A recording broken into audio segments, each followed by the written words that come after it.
na si Daniel, unsay katapusan ani.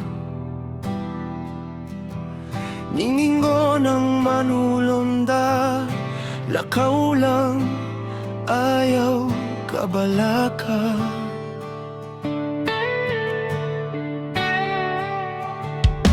Mga pulong gitakpan, gisilyuhan hangtod sa katapusan. Sa akong dughan nag-ukit mga pangutana nga di mahilom.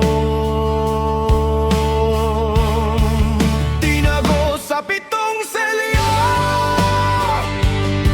mga pulong nga para sa pinili. Sa katapusan, gibuksan ang misteryo. Pulong nga mabuwak ra ang kasing-kasing sa pili. Tinago sa pitong selyo,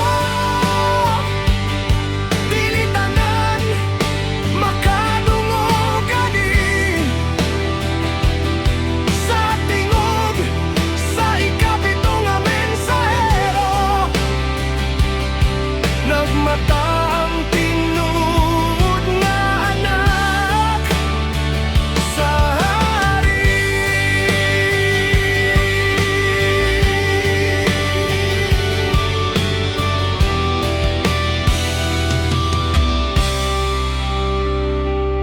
Sa pinulungan sa pinili, may tawag nga dili makita. Sa tago nga kasabutan, sa kasing-kasing nga giila.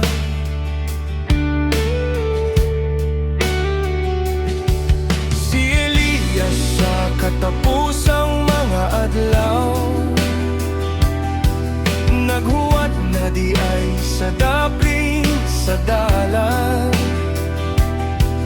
Sa iyang tingog nga malinaw, nabanhaw ang